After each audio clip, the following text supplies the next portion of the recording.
Yeah, that's great. Good. Okay.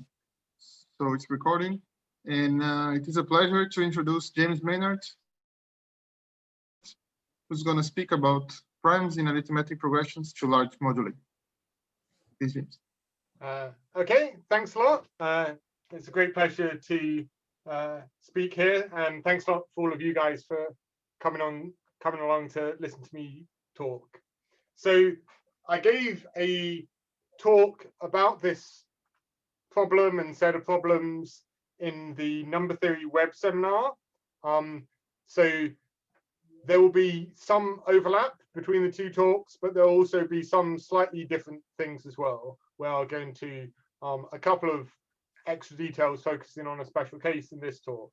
So hopefully that's a balance, so that if you didn't see the number theory web talk, you still get a reasonable amount out of it, but there's also something for those of you who maybe saw me talk on the number theory web. But as a health warning, I guess it also means that some of this, if you have seen the number theory web talk, you might have seen before, particularly at the beginning. So I want to talk about primes in arithmetic progressions to large moduli, and the basic question that I want to think about today is counting prime numbers in arithmetic progressions. So you give me your favorite numbers x, a, and q, and the challenge for me is to try and tell you at least approximately how many primes there are which are less than x and congruent to a modulo q. And so I'm going to write pi of x qa for this number of primes. And I guess maybe the most basic result in this area is Dirichlet's theorem that says if a and q are co-prime, then there are infinitely many integers, there's infinitely many primes which are all congruent to a modulo q. So if a and q are not co-prime, then it's clear that there can only be finitely many primes, in fact at most one prime. And Dirichlet's theorem then gives a converse to this obvious fact that if this necessary condition that a and q are co-prime is satisfied, then indeed it is the case that there's infinitely many primes. And so this means that for any fixed a and q which are co-prime, as x gets larger and larger and larger, pi of x qa gradually grows to infinity. But I want to think about slightly more refined questions of quantitatively how many primes there are, and one would naturally expect that the prime counts should be roughly the same in all the different residue classes a modulo q, provided a and q are co-prime. So there's no natural reason for one reduced residue class to be preferred over any other residue class of the primes, and you might guess therefore that there should be at least roughly the same number of primes in each residue class. And it is a fact, which I'll mention more quantitatively in the next slide, that as x gets larger and larger and is large enough in terms of q, this equidistribution does indeed happen, that at least for x large enough, you have roughly the same number of primes in each residue class a mod q, provided a and q are co-prime. And so the fundamental question that I really want to think about today is how big a value of x do I need to get this rough equidistribution that the number of primes in any given residue class modulo q should be roughly equal to the number of primes up to x divided by the number of possible choices of residue class, which is phi of q. So that's the question I'd really like to answer. And there's a variety of different levels based on our limited knowledge. So the best result that we know in this direction unconditionally is the Ziegler-Balfic theorem. And so this says that if q is bounded above by some fixed power of log x, then we do get this equidistribution statement that for every residue class a modulo q, the number of primes up to x which are congruent to a modulo q is roughly what you'd expect. The number of primes up to x divided by phi of q, and then there's a factor of 1 plus little o1. So when q and x are large enough, this gradually becomes an asymptotic. But unfortunately, for the purposes of many applications, this restriction to q being smaller than some fixed power of log x is very restrictive. And so we believe that equidistribution should certainly happen even when q's growing with x quite a lot faster than log x to some fixed power. And this is a very important question from the point of view of lots of applications. But unfortunately, if you were going to make any progress on this unconditional result, you'd need to make progress on the famous problem of Siegel zeros, of zeros of Dirichlet L functions which are exceptionally close to 1. And this is a absolutely central famous problem in analytic number theory, which we have basically no ideas of how to make progress. So this is maybe somewhat depressing that all our unconditional results are really restricted to q being bounded by some fixed power of log x. However, if you assume a conjecture like the Riemann hypothesis, then the Riemann hypothesis certainly rules out any Ziegler zeros, and in that situation you can do a lot better. And so if you assume the generalized Riemann hypothesis for all Dirichlet L functions modulo q, then q to be a little bit smaller than the square root of x for you to get exactly the same equidistribution statement. So unconditionally, we have equidistribution when x is a lot larger than q, or q is a lot smaller than x. If you assume GRH, then you get equidistribution for q going almost all the way up to the square root of x. But actually, we believe that this GRH result shouldn't be the end of the story, and we believe it should be the case that equidistribution holds provided q is only a very small amount smaller than x.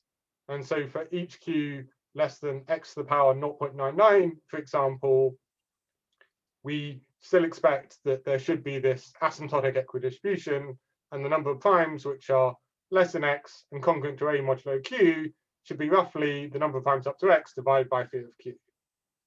So this essentially represents all the knowledge about this problem for individual choices of x, q, and a, that unconditionally we're only able to prove things in a very limited range. If you assume famous conjectures like the Riemann hypothesis, then you can extend this to a much wider range of q's. But we believe that the truth should actually go quite far beyond this Riemann hypothesis bound. But we're a million miles away from actually proving things unconditionally. And so this is somewhat unfortunate that we very quickly seem to run into these famous problems and to do with zeros of L functions. But even if we have the conjectured distribution of zeros of L functions, we're not really getting anything which is that close to the truth. But one fortunate thing is for many of these applications that I mentioned, where we care about the size of q compared to x, and when we get this equidistribution, we don't need the worst possible choices of q, and we don't really need a statement to be true for every individual choice of x, q, and a. We just need it to be true for most choices of modulus q. And in this setting, we have the famous Bombieri-Vinogradov theorem, which is maybe a little bit technical to look at if you've never seen it before in the form of the theorem I've written here. But this is measuring the difference between pi of x qa and what we expect it should be, pi of x over phi of q. And this is saying that this difference is small on average over q smaller than the square root of x. And the key consequence of this is that you get a GRH type bound on average over q. So one automatic corollary is for asymptotically 100% of q's in this GRH range of being a bit smaller than the square root of x, we do have this perfect equidistribution that for these majority of good Qs, for every residue class A modulo Q, pi of x QA is roughly equal to pi of x over phi of Q. And this is really nice because from the point of view of lots of different technical arguments in analytic number theory, this is just as good as the Riemann hypothesis. So there were various results which were first established conditional on the generalized Riemann hypothesis because they needed some technical result about primes and arithmetic regressions where Q wasn't super small compared with X, but then they were subsequently made unconditional using something like the Bombieri-Vinogradov Theorem. And that's because they didn't need the results to be true for every Q, they just needed it to be true for most Q. And so this Bombieri-Vinogradov Theorem, from the point of view of something like sieve methods, is essentially as good as if the generalized Riemann hypothesis held.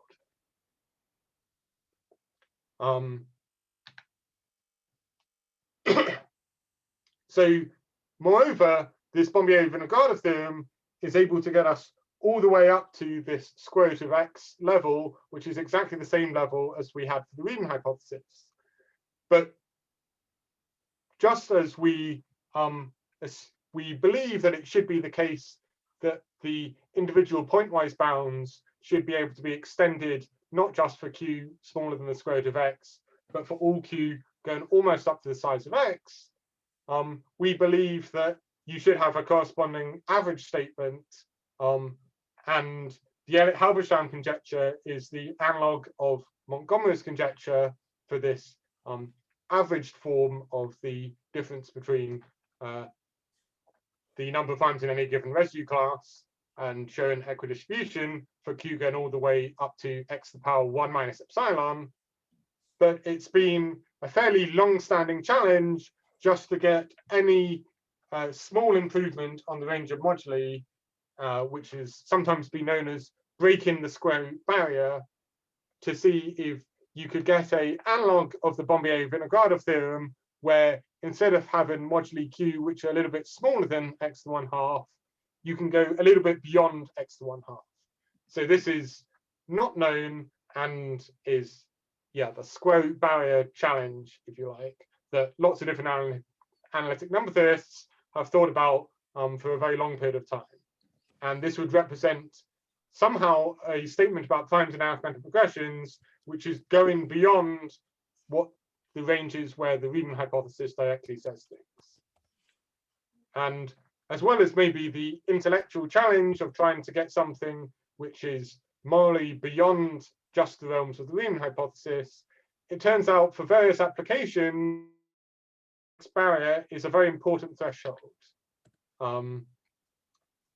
So, for example, the breakthrough of Zhang on bounded gaps between primes was fundamentally powered by a result about primes in arithmetic progressions, where he was able to go beyond the square root of x in a technically slightly weaker situation than this challenge. But it was known beforehand by work of Galton, Pince, and Yildirim that if you could solve this challenge, then you would automatically get bounded gaps between primes. And that's fundamentally how Zhang managed to make his breakthrough. Similarly, for the Titchmarsh divisor problem, the key difficulties arise around handling moduli very close to the size of the square root of x. And so this challenge, this square root of x barrier comes up very clearly in the Titchmarsh divisor problem. Similarly, for Artin's conjecture on primitive roots, which Hooley solved assuming the generalized Riemann hypothesis for suitable Artin L functions, again, the square root of x barrier comes up and turns out to be a key critical threshold. And also unconditionally, Hooley solved an old conjecture of Hardy and Littlewood on the asymptotic formula for the number of primes, which can be represented as the sum of two squares plus 1. And in this question about sums of two squares plus 1, again, it's handling moduli very close to the square root of x, which is the key threshold. So as well as there being some psychological barrier about going beyond the Riemann hypothesis and morally showing something which looks on the zero side of things as interactions between zeros of different L functions. In various applications to do with primes, this square root of x barrier also manifests itself, and it's handling these terms around the square root of x, which is the key for lots of other arithmetic problems. But I also find it a pretty natural and interesting problem just on its own right. And this square root of x barrier is really a sort of fundamental barrier where there's a phase change in the level of difficulty needed to study this problem. So in various bits of pioneering work, Bombieri, Fuvri, Friedlander, and Ivanic produced various papers, and they were able to get some partial results towards this challenge problem, where they could handle something about primes in arithmetic progressions beyond the square root of x barrier, at least in special circumstances. So maybe I'll highlight two results of theirs. So the first result is only trying to get an asymptotic formula for essentially the same value of a for each modulus q, and we're only thinking of q's being a tiny bit bigger than x. So I'm thinking of q's of size x to the half plus delta, and if q is of size x to the half plus delta, then they're able to win a small factor of delta squared over the trivial bound. So one consequence of this first BFI1 result is that for almost all moduli of size a tiny bit bigger than x to the 1/2, so for 99% of moduli q of size x to the 1/2 plus delta, where delta is a small constant, you don't quite have the asymptotic formula, but for some value of a, you almost have the asymptotic formula up to a factor of 1 plus big O of delta. So this is a technical version of the Bombier-Vinogradov theorem, but this is sufficient to make progress in some of these key problems close to x to the 1/2. And then the second key result of Bombier, Friedlander, Ivanic that I'd like to highlight is when you consider the same problem, and instead of summing the error pi of xqa minus the expected value pi of x over phi of q with absolute values, you use certain well-factorable weights. And if you're summing it with well-factorable weights, which have a technical definition that I won't get into here, you can extend the range reasonably far beyond x to the 1/2. You can go up to x to the power 4/7. And the key point of these well-factorable weights is their application in sieve theory. I mentioned already that from the point of view of sieve methods, the Bombieri-Vinogradov theorem is essentially as good as assuming the generalized Riemann hypothesis. And in sieve methods, you often only need to consider this error term when you have a well-factorable weight rather than absolute values. And so from the point of view of many aspects in sieve methods, this second result of BFI automatically improved the range of moduli that you can handle. And so lots of constants that were dependent on the value 1/2 were overnight improved to the value 4/7 by using this second BFI result. Then finally, and more recently, the other result that I'd like to mention is the breakthrough work of Zhang, which was then refined a bit by the Polymath 8A project. And here he was able to look at the difference between primes in arithmetic with absolute values for moduli q going a little bit beyond x to the 1/2. So the current record is x to the 1/2 plus 7/300, provided those moduli are only composed of very small prime factors, so they're smooth. And for this, he was able to get some analog of the Bombier-Vinogradov theorem.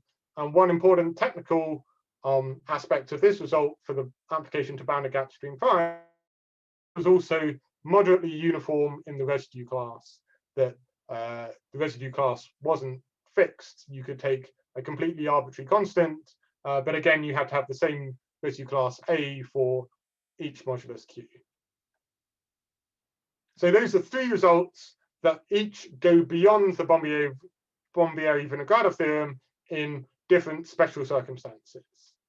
And the key work that I'd like to talk about today is three new results that also go beyond the Bombieri-Vinogradov theorem in special circumstances.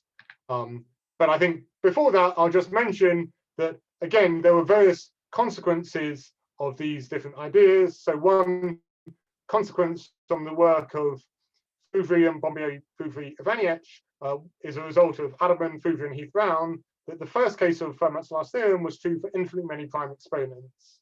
So this was based on a variation of these ideas, and this predated Andrew Wiles's work on Fermat's last theorem. So this was the first time that essentially Fermat's last theorem was known to be true in infinitely many different cases, apart from the fact that obviously if it's true for modulus 3, then it's true for multiples of 3 and so on.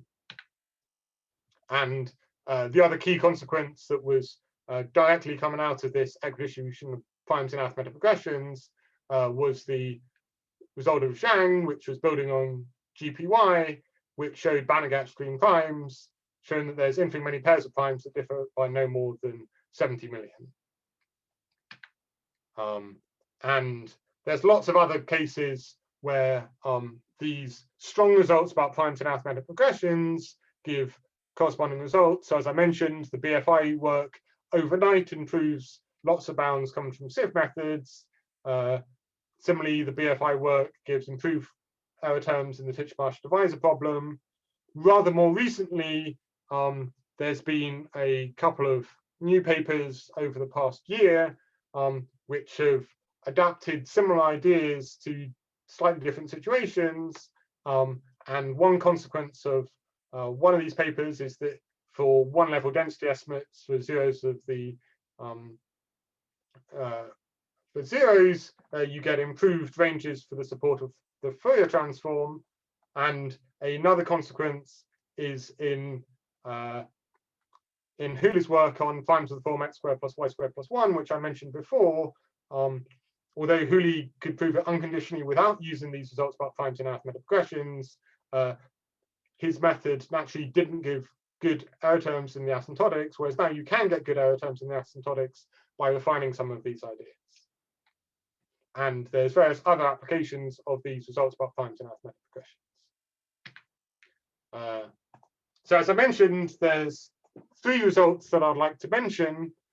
So the first one, this looks a bit technical to state, but I'm looking at primes up to x, which are concurrent to A modulo some product Q1, Q2, and I'm thinking of Q1 and Q2 as having a Q1 and Q2 each being of a convenient size. So I want Q1 to be not too small and not too big, and provided Q1 is not too small and not too big, then I can take Q1 and Q2 to both be of size x to the half plus delta. And when delta is small, the range of Q1 is actually quite large. Q1 just has to be bigger than some very small power of x and a little bit smaller than x to the power 1/10. And in this situation, I'm able to get an arbitrary power of log saving when I'm counting primes in a fixed residue class with absolute values. So this is maybe the first time we're able to handle get an asymptotic with absolute values, looking at most moduli q of size x to the half plus delta. So a concrete consequence is I could look at moduli q going up to x to the 1/2 plus 1 over 2000, and for 99% of them, I have the expected number of primes in the residue class, say 1 mod q. So potentially there's 1% of bad moduli, but the key point is that I'm getting genuine asymptotics that apply to most moduli here. A second consequence of the numerology of this first theorem is that if things factor in a particularly convenient way, so I look at moduli where one factor is of size about x to the 1 over 21 and the other factor is of size x to the 10 over 21, then I get non-trivial results for moduli almost as large as x to the power 11 over 21. So this is going concretely a moderate distance beyond x to 1/2. X to 11 over 21 compares reasonably favorably with other results where I'm counting these things with absolute values rather than requiring well-factorable weights or anything like that. So that's the first result, and morally those results apply for fixed residue classes. As I mentioned, there's this second BFI result which works with well-factorable weights, and this is precisely the sort of result that you need for sieve methods. And I'm able to refine the length of the moduli that you consider in their results. So they had moduli going up to 4/7.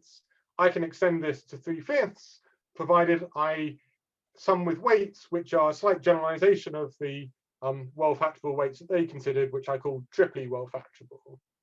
But the key point here is that I'm allowing for larger moduli going from x to the power 4/7 to 3/5, and these triply well-factorable weights are also the sorts of weights that occur naturally in problems.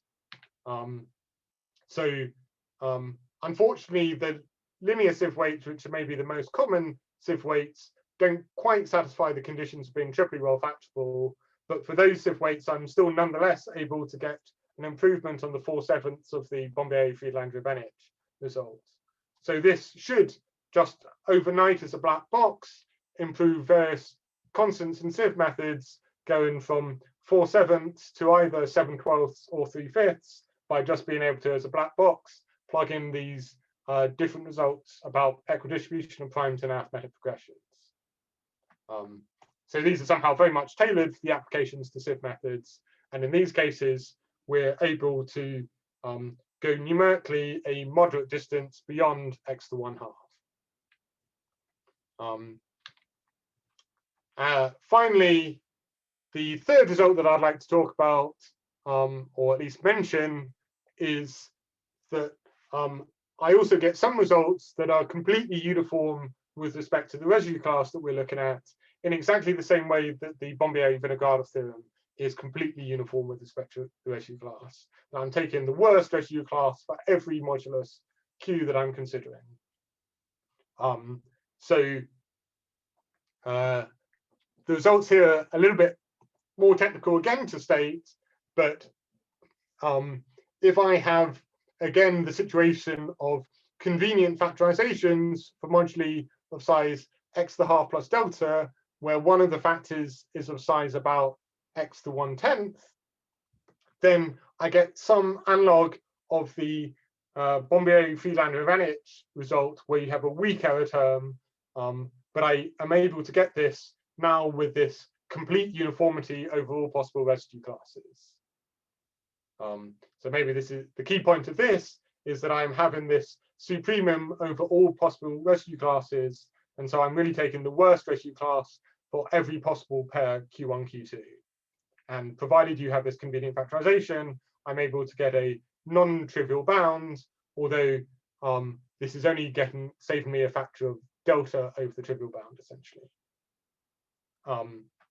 But also related to the underlying ideas is that you get an approximate asymptotic formula for a vast majority of moduli which have one of these convenient prime factors. So if I'm looking at moduli of size x to 1/2 plus delta, where delta is small, and they have some factor between x to the 2/5 and x to the 3/7, then outside of some very small bad set, one consequence of these ideas is that every single residue class coprime to Q has roughly the expected number of primes up to a multiplicative constant. So for example, you can think of this as saying it has at least 1/2 of the expected number of primes in that residue class. And this applies to every single residue class. So before this work, for example, it wasn't known if I could choose, if I chose a infinite sequence of maybe products of 2 primes, and I chose a residue class for each product of 2 primes, and let's say my products of 2 primes are all of size x to 1/2 plus delta, is it the case that there's at least one prime in one of those residue classes. This was an open problem that we didn't know at all, precisely because we didn't have results that were uniform in the residue class. Whereas now I'm able to say that this is true in a rather strong sense for this problem, provided I'm looking at least many of these products of 2 primes have a prime factor between x to the 2 fifths and x to the 3 sevenths. Okay, so those are maybe the 3 main results that I like to talk about. They're all rather technical to state. None of them actually achieve the challenge of completely breaking the square root of x barrier. But the common theme is that I'm restricting myself to moduli q, which have a convenient sized prime factor. And in this case, I'm able to get some extensions of what was known before in the direction of the Bombieri-Vinogradov theorem, either by having complete uniformity in the modulus or by being able to look at a fixed modulus and go concretely beyond x to 1/2. And in different situations, these conditions on the moduli having a convenient prime factor are much weaker conditions than the Zhang style conditions of assuming the moduli are smooth. Often these apply to a majority of moduli, at least 99% of them, when I'm looking at moduli which are only a little bit smaller, a little bit larger even than x to 1/2. So hopefully everyone is reasonably clear about what the statements of the results are, even if it's an unfortunate feature that all of the statements are somewhat technical to write down. So maybe now would be a good point to pause to just see if anyone has any questions.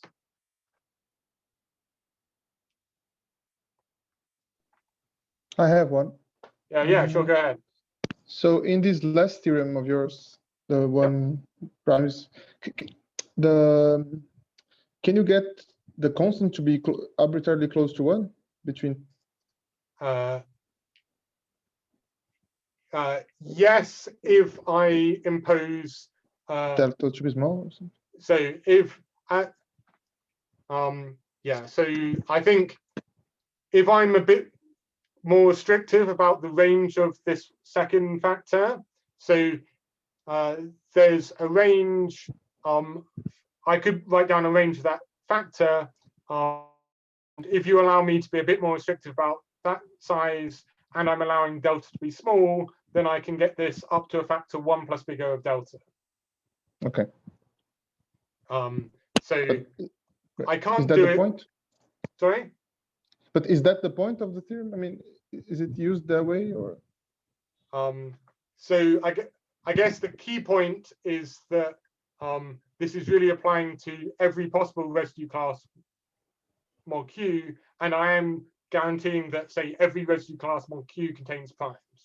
Mm-hmm.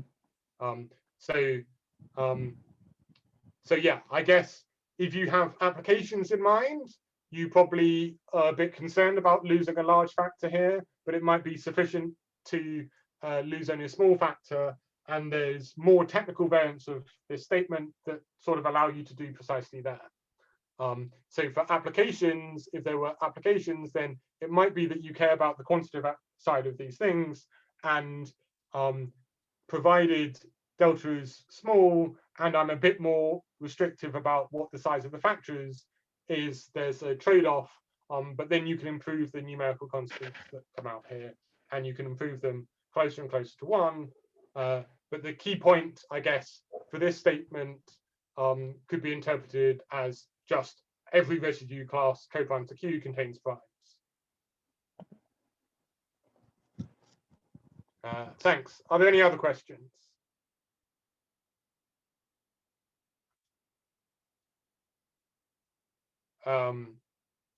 Okay, if there's no other questions, I'd like to move on to talking about some of the ideas in the proof. And so I mentioned 3 different technical results. I think I'll just focus on the first result that I put up and some of the sort of new ideas that go into that proof, partly because they may be easier to explain in this format. but on a very high level, all of the proofs sort of follow a fairly standard now approach that was that's combining lots of classical ideas in prime number theory, some of which were developed by the original work of Fouvre and Bombieri-Vinogradov. So you typically start off by doing some combinatorial decomposition to the Riemann-Mangold function. In easy cases, this might be something like Vaughan's identity or the Heath-Brown identity. In more complicated cases, this might be using ideas based on Harman-Siv. But this gives you lots of pieces, and morally, this means that rather than needing to understand primes, you need to understand maybe products of 3 primes or 4 primes in where the prime factors of certain sizes.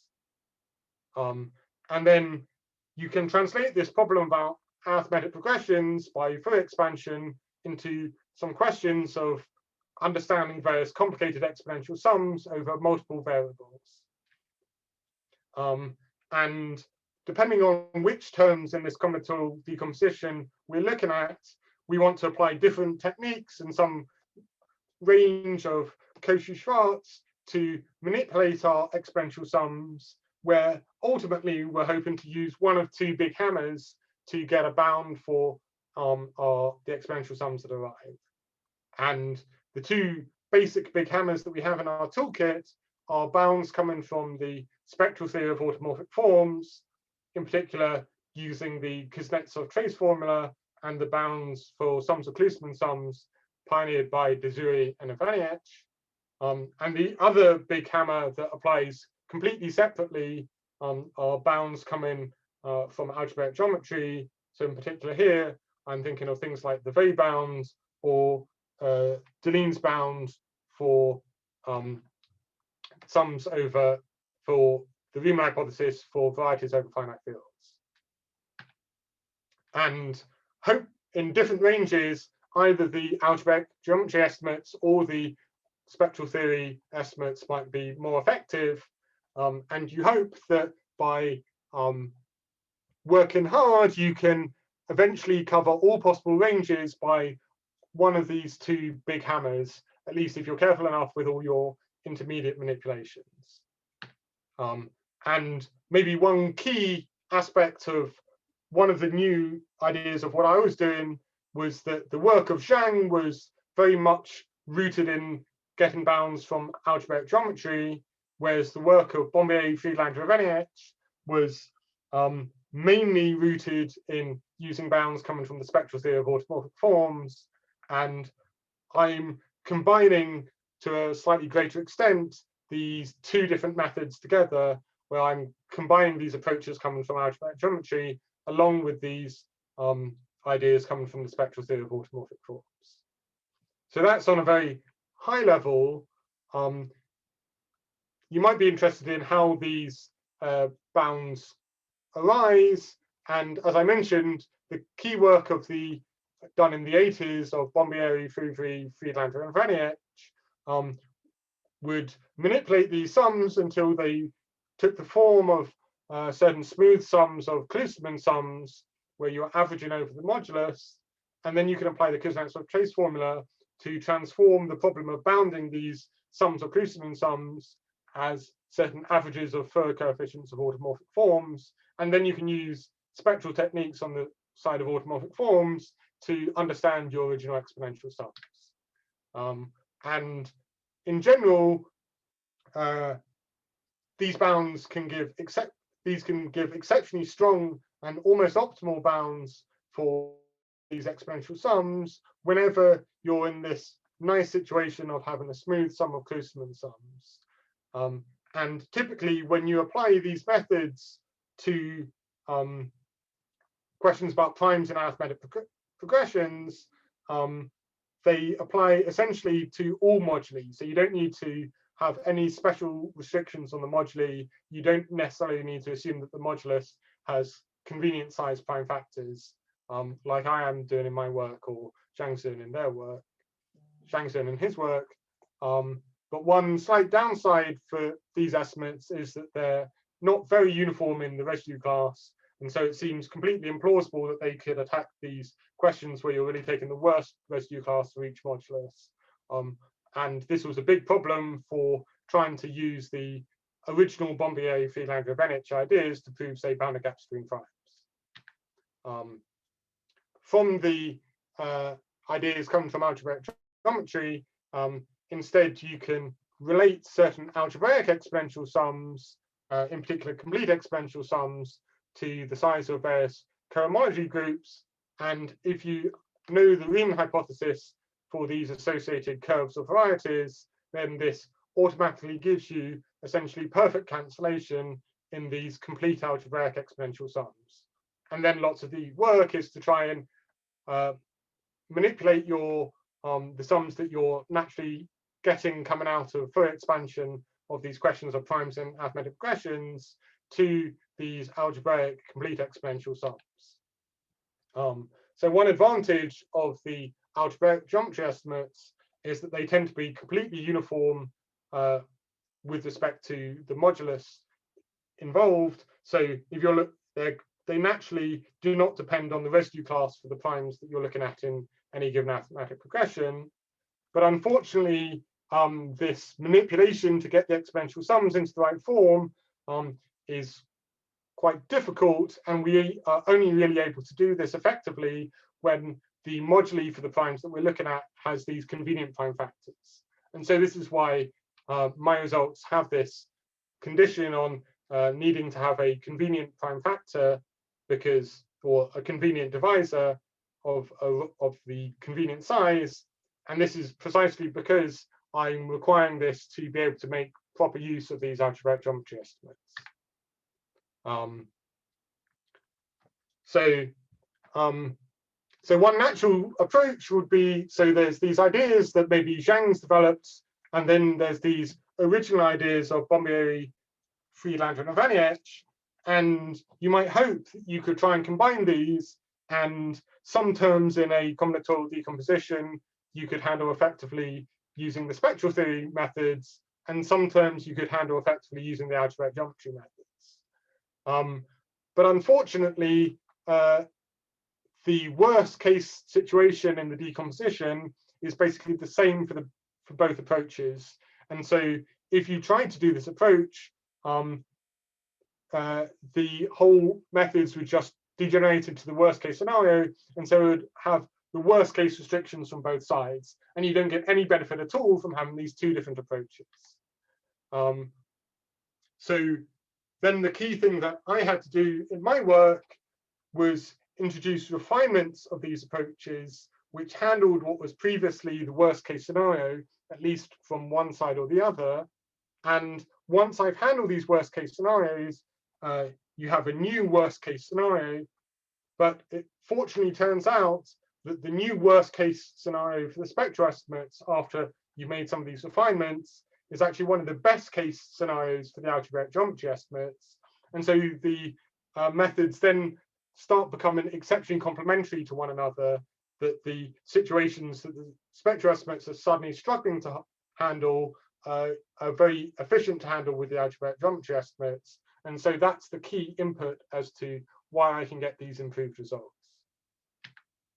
So in the remaining time, I'd like to talk a little bit about, in the first result, what the key modification is, at least if you ignore lots of the technicalities. So if you study the work of Bombier, Friedlander, and Vinogardov, they go through this long process of doing a combinatorial decomposition for the primes, and then they're doing Fourier expansion, they're doing lots of manipulations, and they're normally then trying to hit the resulting exponential sums with some spectral theory estimates. And when you're looking at moduli, which are only slightly bigger than x to the half plus delta, it turns out that they're able to effectively handle almost all terms that come up in this decomposition for the primes. And there's essentially just two bad cases in this decomposition which their methods really struggle to handle. And the first bad case is when you're looking at terms which look like the product of four primes, where each prime is of size about x to the 1/4, And the other bad case is products of 5 primes where each prime is of size about x to 1/5. So because the size of each of these prime factors is actually very restricted, what they do morally in their arguments is they're able to just throw these terms away. These terms only make a fairly small contribution to the final result. And so what I called BFI theorem 1 was essentially what you get if you follow their argument. You handle everything other than these bad products of 4 primes and these bad products of 5 primes, and you just throw them away and say they make a small contribution. And the reason that they only have weak error terms is precisely because they don't know how to handle these 2 terms, and that's where their method breaks. And the key upshot of this is that if you can just develop some new method that handles these 2 special cases, even if it doesn't handle any other case at all, that's good. It will combine perfectly with the BFI arguments and get you good versions of the Bombieri-Vinogradov theorem. So a natural thing to do is to try and work through what Zhang did and see how Zhang's method might handle these approaches. But particularly for products of 5 primes, each of size x to 1/5, that turns out that that's the worst case scenario for Zhang style methods. And so if you try to use Zhang style methods, you would automatically have almost all the same conditions as Zhang has to impose to get his equidistribution results. So therefore, one key new feature in my work is a refinement of the work of Bombieri-Vinogradov, which specifically deals with this situation of 5 equally spaced primes. And this idea is inspired by the amplification method of Friedlander-Vinogradov. So I'd like to give a very brief overview of what this idea is and how it works in our setup, trying as hard as possible not to dive into huge, messy, explicit formulas for multidimensional exponential sums. So the key sort of arithmetic information that we're interested in is so-called type 2 estimates, where I'm looking at convolutions of 2 factors where I have some fairly unknown coefficients alpha n and beta m, and weighted by alpha n and beta m, I want to show that this convolution is approximately equidistributed in arithmetic progressions modulo q. So I'm looking at some quantity like this, which is measuring the discrepancy of this convolution of 2 unknown sequences alpha n and beta m in the arithmetic progression a mod q, and I'd like to show that this sum is small. And the key new idea inspired by the amplification method is that right at the outset here, we're going to introduce a completely artificial additional average according to the residue class that n is modulo some auxiliary quantity c, where I can choose the size of this auxiliary modulo c however I like. So I'm going to average over auxiliary moduli c. I'm going to split n up into residue classes modulo this auxiliary modulo c.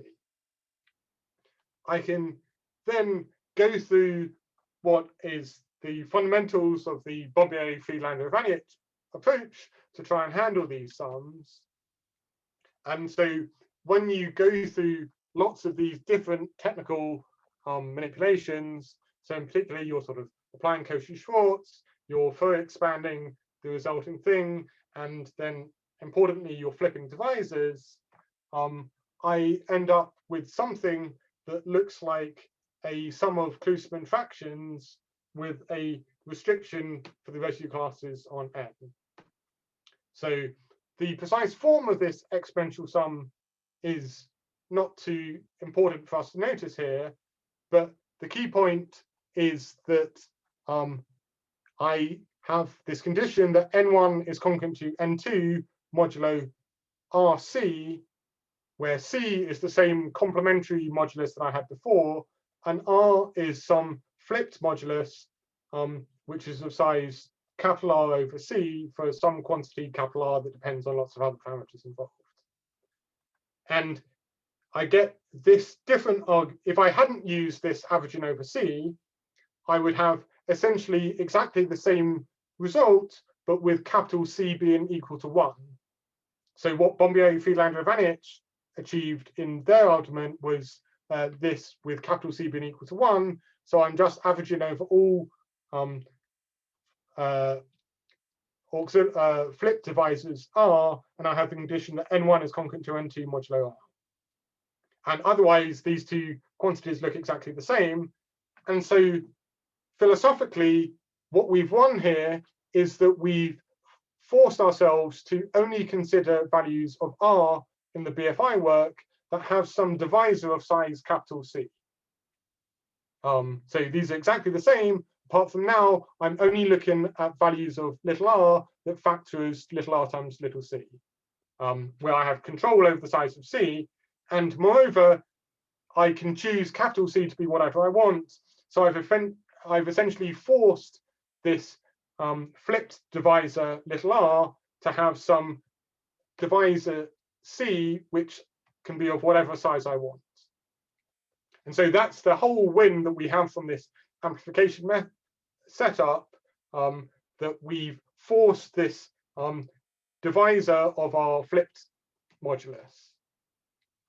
And so this artificial averaging is forcing us to have this divisor, and this is very convenient then for later manipulations for trying to estimate these sums of Klusemann fractions.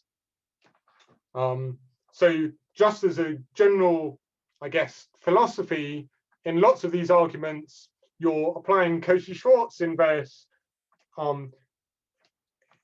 orders because you are encountering exponential sums with complicated coefficients that you don't understand, and Cauchy-Schwarz allows you to replace these complicated coefficients with smooth coefficients, and we then have these two different techniques from either the spectral theory of automorphic forms or from algebraic geometry, which enabled us to get some bounds on exponential sum smooth coefficients. So if I have a exponential sum of this type, I can swap the order of summation, and then the inner sum here is a exponential sum with smooth coefficients, and so it's maybe something that I can hope to handle. But whenever you're applying these Cauchy-Schwarz arguments, your argument typically splits into considering separately the diagonal terms, where B1 is equal to B2, when you'd have no cancellation at all in the phases, and so there'd be no cancellation in this inner sum. And sort of morally, this corresponds to typical square root cancellation in the inner sum that we're squaring. And separately, there's the off-diagonal terms when B1 does not equal to B2, when we do hope to get cancellation in the inner sum. And so we get these two contributions in an upper bound, one from the diagonal terms and one from the off-diagonal terms. And ideally, we would have that neither of these two dominates, and that these two, the diagonal terms and the off-diagonal terms, contribute a similar amount. If you have if B is very small compared to A, then unfortunately the diagonal terms will give a very large contribution. Similarly, if A is very small compared to B, you're unlikely to get good cancellation in the inner sum, and the off-diagonal terms will give a very large contribution. And to balance these, you really need the size of your variables to be of a suitable relative size. And this is one of the key advantages when some of your variables factor conveniently, that if you can break a factor off, I can choose, if B factors as B1, maybe D times E, then I could choose to take D on the outside and let D be an outside variable, or I could choose to let D be an inside variable. And that corresponds effectively to either reducing the size of capital B by a factor of D and increasing A by D, or by keeping them the same.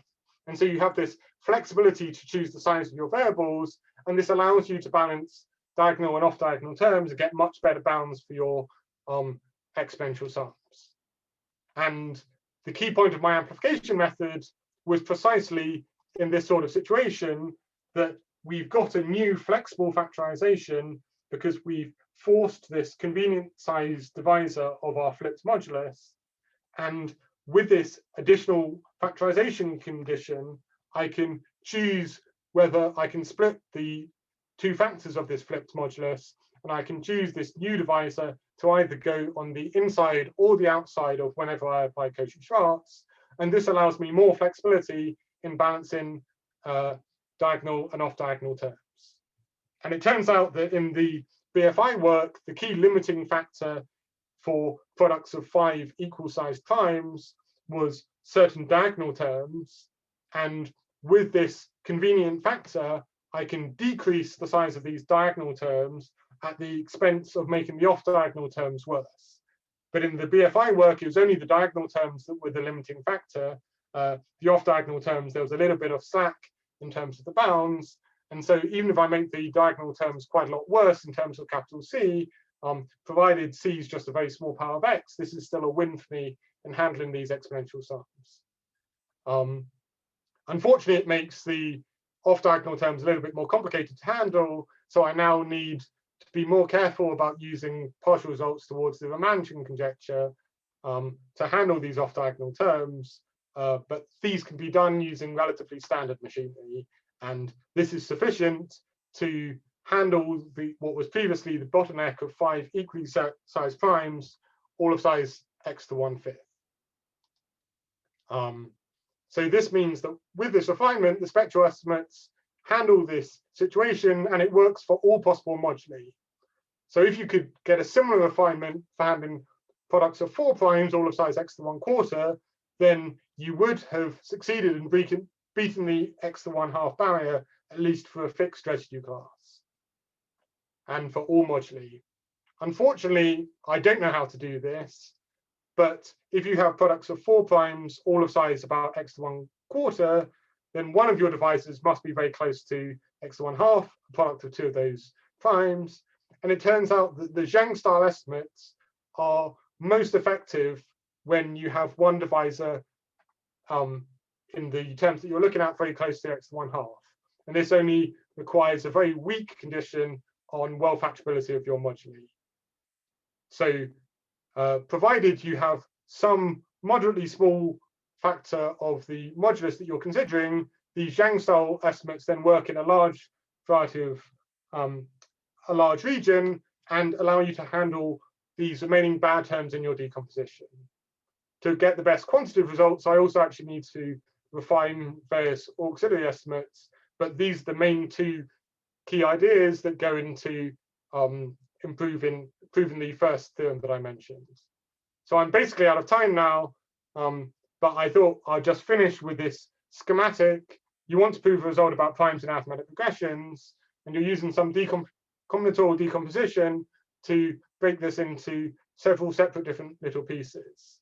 For each of these different terms, you're using different types of arguments developed by different authors to handle the terms individually, which ultimately allows you to use either exponential sum bounds coming from the spectral theory of automorphic forms or bounds coming from algebraic geometry. And the with the amplification style method refinements, we're in particular able to handle products of 5 primes, and putting everything together, this is giving us our first result about primes in arithmetic regressions when the modulus has a convenient divisor. I think I'm basically out of time now, so I think I'll stop here. Thanks a lot for listening, everyone, and I'll pass over to questions.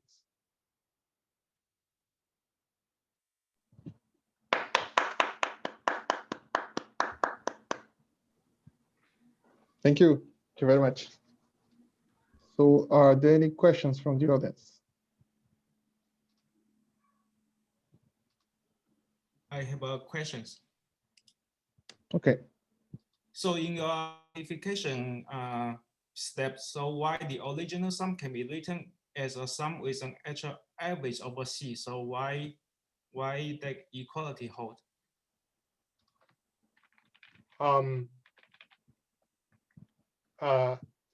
Okay, so if I just look at this bottom line here, if I first I have this condition that n is congruent to B modulo C, but I'm summing over all possible residue classes B mod C. And so if I do the B summation first, that whole condition just disappears. I see. And so if I do the B summation first, then I just have a sum over all possible auxiliary moduli C divided by 1 over C, which is just 1. Okay, I see. So you can think about this as just choose one value of little c, and I can just break my original sum up into the different residue classes of n mod c. And clearly I haven't changed anything. I've just split the sum up into c different subsums, and then that works for any choice of little c. So I can do the same thing, but averaging over all possible choices of little c. Thank you. And maybe another question. So how does the level of distribution can improve the error term in the Titchmarsh divisor problem? Can you remind me how the two are related? Okay, so in the Titchmarsh divisor problem, you're looking at the divisor function evaluated at p-1. So the divisor function is just the convolution of the constant function 1 with itself. And so you're looking at solutions to p-1 is a times b. And if p is of size x, one of a or b is of size at most x to 1/2. And so by taking the smaller one out of a or b on the outside, let's call the smaller one a, you're looking at a going up to x to 1/2, and then p being congruent to 1 mod a. And if you can evaluate that sum, you're essentially getting a good estimate for the Titchmarsh divisor problem. And the key point here is that this is now a sum of primes in arithmetic progressions, where the modulus a of the arithmetic progression goes up to x to 1/2 exactly. And so using something like the Bombieri-Vinogradov theorem, you can handle all the values of a's a little bit smaller than x to 1/2, but there's this tiny range left over for values of a very close to x to 1/2. And you can use some trivial bounds in that range to show that they're smaller than the main term, but only a little bit smaller than the main term. But alternatively, you can use these ideas of Bombier, Friedlander, and Vanich, that shows that the primes are reasonably well distributed in this sort of sense, handling moduli of size genuinely x to 1/2 on the nose. And those estimates naturally come with a better error term. And so that gives a better error term for the Titchmarsh divisor problem. Okay, thank you.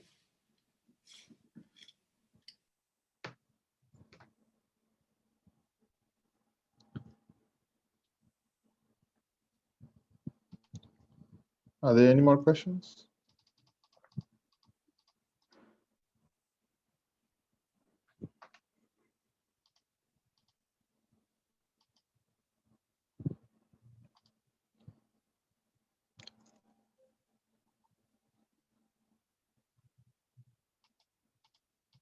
Okay, maybe I can ask another one. So I think the question is there a toy problem, or that represents the bottleneck in a sense? For example, in the I'm actually interested in the 3/5 results. I think is the second theorem. It's also about distribution of five primes. So for the 3/5 result, actually, there isn't any one case which is the bottleneck. So for all for the other two results, I can write down a specific toy case, which is the bottleneck. And if you can improve that case, you can improve the whole result. For the 3/5, actually, there's lots of different fairly fundamental barriers, it seems, to trying to improve the 3/5. And so it's not in any one range, it's actually sort of almost all ranges simultaneously have a limitation at 3/5.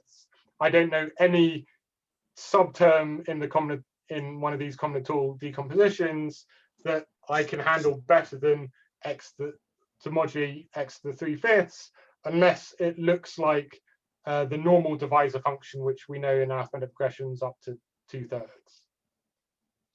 So almost all terms in any of these combinatorial decompositions, I have a hard limit of 3/5. And basically no terms can I do better than 3/5. I see. So for the 3/5 one, there isn't any individual special case, whereas for the other two results, there are toy problems, which are the bottlenecks. Okay. So, okay, so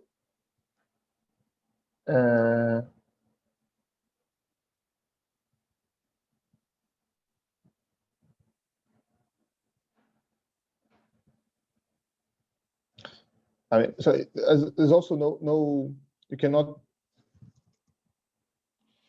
like the hypothesis that the weights are triply well factorable, you cannot even like make a stronger hypothesis and get a better result either. Yeah, yeah, exactly. I know of no condition at all that would allow me to go beyond x to the 3/5. Yeah, essentially the only result of that's sort of relevant to these sorts of things about going where the moduli are bigger than x to the 3/5 that I'm aware of is, yeah, this classical result about the divisor function being equidistributed up to 2/3. And essentially everything else, there seems to be this hard limit on 3/5. And the key point in my work was that, I guess, if you have just about enough flexibility, you can balance lots of things off against each other so that all these individual terms have a limit of 3/5. Okay, so did this constant appear before your work as well? Was it somewhere else? The 3/5. Okay, so there's work of Seidrapper, and before that Tenenbaum and someone else on smooth numbers in arithmetic regressions, where they can handle smooth numbers in moduli up to x to the 3/5, and so they get the same 3/5 as I do. For smooth numbers, there's some totally separate problems, but morally, for smooth numbers, it's as if you can take the best terms in the decomposition because you have these very flexible factorizations. And if you look at the original BFI work, there was one special case in the combinatorial decomposition where one set of good terms had level of distribution 3/5. And so morally, the results on smooth numbers are able to use that particular special case of the BFI work to get 3/5, although they have to do some extra work to do complications to do with smooth numbers. And I guess, yeah, so the key point of my work is to bring up these other terms in the combinatorial decomposition so that they're all also of size 3/5. But 3/5, as far as I'm aware, is a complete limitation, and I don't know how to estimate any of these type 2 terms in any range when the moduli are bigger than x to the 3/5. Okay. Even if I assume things like Selberg eigenvalue conjecture and things like that. But okay, so my last question is: does Selberg eigenvalue conjecture has any implication on the other two theorems? Okay, so for the very uniform theorem, I'm not using any spectral estimates at all because, as I mentioned, the spectral estimates don't give this complete uniformity in the module, in the residue class, really. So the Selberg eigenvalue conjecture is relevant to the first theorem. So, but only in a sort of slightly minor way. So if you assume the Selberg eigenvalue conjecture, then some of the constraints in your moduli could be reduced, I think. So somehow my result is not dependent directly on the constant in the Selberg eigenvalue conjecture. So it's not the case that if you improve the Kim-Sarnak 7/64 to 7/65, this wouldn't give any improvement in my work at all. But I think if you had the full Silberg eigenvalue conjecture, then you could improve some of the arguments handling 7 primes, and this would. So I mentioned in nice cases you can get moduli of size x to the 11/21. I think that would improve that 11/21. Okay. And it would also weaken some of the conditions the technical conditions I had in the statement of my theorem about the size of the divisors. So you'd have a bit more flexibility if you assume the Silberg eigenvalue conjecture. But there's not a direct dependence on the best constant towards Ramanujan or something. Sure. Okay. Thank you very much for your patience. Are there any more questions? I think I asked before, but let's give another chance.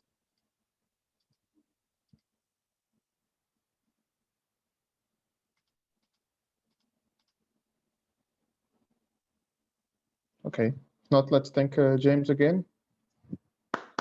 Okay, thanks a lot. Take care, guys. Thank you, James. And thanks Thank everyone. you very for much, coming. James.